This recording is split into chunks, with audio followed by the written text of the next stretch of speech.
ये कहानी किसी फिल्म की नहीं बल्कि उस स्कूल की है जहां आज भी चीख सुनाई देती है। एक सुनसान सरकारी स्कूल। रात के 1:13 बजे। पुरानी ईंटों की इमारत। स्कूल का गेट जंजीरों से बंद, लेकिन स्कूल के भीतर से आ रही है एक लड़की की चीख, मम्मी मुझे बचा लो। और दिखती है छत पर बनी पुरानी पानी की टंकी जो काई से ढकी हुई है। अर्जुन 14 साल का बच्चा जो इसी स्कूल में पढ़ता है। वो रोज उसी टंकी के सामने से जाता है, लेकिन उसे लगता है जैसे कोई छाया उसे घूर रही हो। एक दिन लंच टाइम में वो टंकी के पास गया। तभी हवा में किसी ने फुसफुसाया, तुम ही हो अगला। पुराने मास्टर शर्मा कहते हैं इस टंकी में एक आत्मा है, 13 साल की रागिनी, जिसे किसी ने उसी पानी में डुबो दिया था। तब से उसकी आत्मा वहीं है। बच्चे डरते हैं, लेकिन अर्जुन रुकता नहीं। स्कूल के पुराने कमरे में अर्जुन को मिलती है एक फटी पुरानी डायरी। उस पर लिखा है रागिनी शर्मा, कक्षा 8B। हर पन्ना खून से सना हुआ लगता है और आखिरी पन्ने पर लिखा है, मुझे मत भूलना, मैं लौटूंगी। अर्जुन को अब हर जगह रागिनी की परछाई दिखने लगती है। वो क्लासरूम में अकेला बैठा होता है और पीछे की खिड़की में सफ़ेद कपड़ों में एक लड़की खड़ी होती है, जिसके बाल पानी से गीले हैं और नाखून नीले। अर्जुन और उसका दोस्त विवेक स्कूल में रात को जाते हैं सबूत इकट्ठा करने के लिए। वो मोबाइल से वीडियो शूट कर रहे होते हैं, लेकिन कैमरे में एक पल के लिए एक नीली आंखों वाली लड़की आ जाती है। फिर सब अंधेरा। अर्जुन टंकी के अंदर झांकता है। उसे अंदर पानी नहीं बल्कि एक लाश तैरती हुई दिखाई देती है। वो अचानक आंखें खोल देती है और जोर से चिल्लाती है, मेरी हत्या हुई थी और तुम दोषी हो। प्रधानाचार्य के कंप्यूटर से मिलते हैं पुराने फुटेज। रागिनी आखिरी बार 13 साल पहले टंकी के पास गई थी, फिर कभी नहीं दिखी। लेकिन फुटेज में दिखता है कोई लड़का जिसने उसे धक्का दिया था। अर्जुन को रोज रात सपने आते हैं। उसमें रागिनी उसे पानी में डुबो रही होती है और कह रही होती है, अब तेरा नंबर है अर्जुन, तेरे जैसे ही किसी ने मुझे मारा था। विवेक की अचानक मौत हो जाती है स्कूल की टंकी के पास। उसकी आंखें खुली की खुली, मुंह से पानी बह रहा। पुलिस कहती है डूबने से मौत हुई, लेकिन अर्जुन जानता है ये किसी आत्मा का काम है। रात को अर्जुन अकेला स्कूल जाता है। टंकी के पास बैठकर कहता है, रागिनी अगर तुझे न्याय चाहिए तो बता तेरे साथ क्या हुआ था।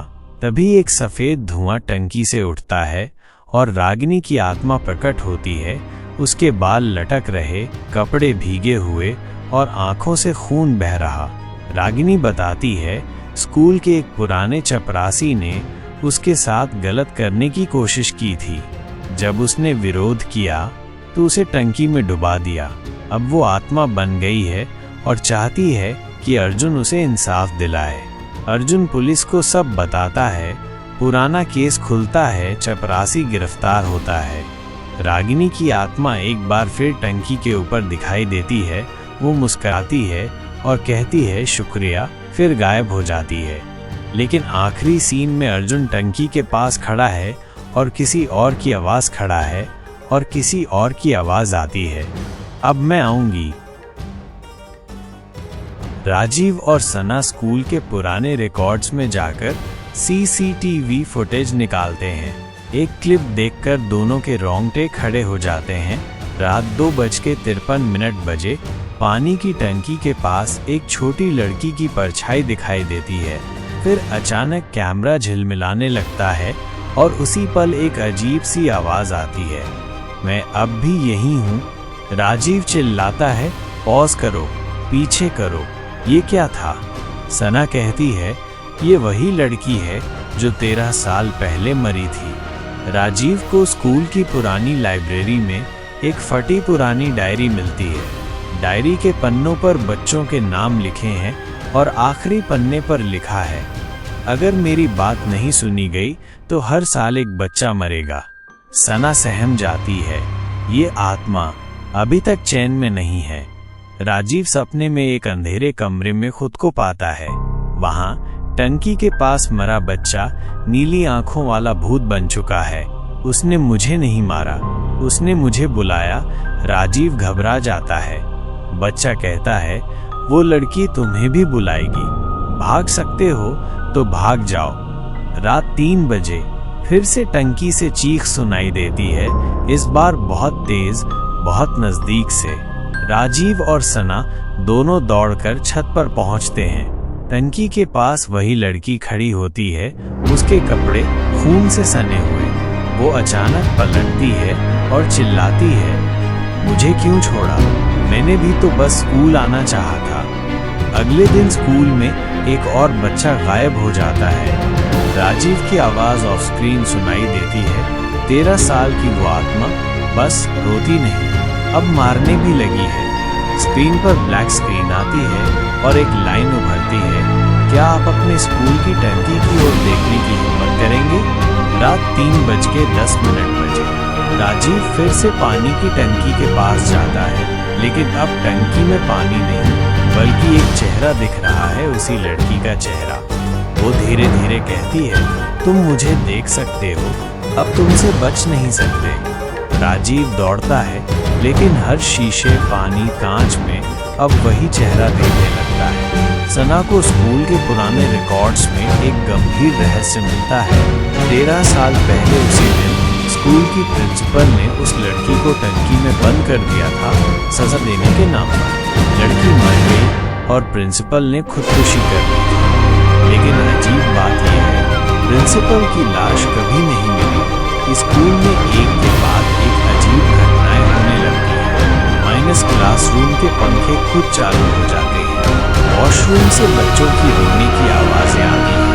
माइनस बोर्ड पर किसी अदृश्य हाथ से लिखा जाता है, मैं वापस आ गई हूँ। अब टीचर भी डरने लगते हैं। राजीव अब डरते हुए एक पुराने तांत्रिक से मिलने जाता है। तांत्रिक बताता है, यह आत्मा अधूरी नहीं है, ये बदले की भूखी है। सिर्फ एक ही तरीका है, उसका आखिरी ख्वाब पूरा करो, उसे स्कूल में एक दिन पढ़ने दो। राजीव चौंक जाता है, पर वो मर चुकी है। अगले दिन राजीव और सना स्कूल की एक क्लास को सजाते हैं, पुराने स्कूल ड्रेस और बैग रखते हैं, एक कुर्सी खाली छोड़ते हैं लड़की के लिए। रात के ठीक 3 बजे दरवाजा अपने आप खुलता है। वो लड़की आत्मा स्कूल ड्रेस में क्लास में बैठती है, उसकी आंखों से आंसू गिर रहे होते हैं। आज मुझे क्लास में बैठने मिला। जब क्लास खत्म होती है, लड़की खड़ी होकर कहती है, अब मैं जा सकती हूँ, अब किसी को नहीं बुलाऊंगी। अगर आप ऐसी और भी कहानियों के लिए तैयार हैं, तो इस चैनल को सब्सक्राइब जरूर करें और हाँ, बेल आइकन दबाना मत भूलिएगा, क्योंकि अगली बार डर अचानक दस्तक दे सकता है। वीडियो पसंद आया हो तो लाइक जरूर करें और कमेंट में बताइए कि अगली डरावनी कहानी आप किस जगह पर देखना चाहते हैं, हॉस्पिटल, होटल या मेट्रो स्टेशन।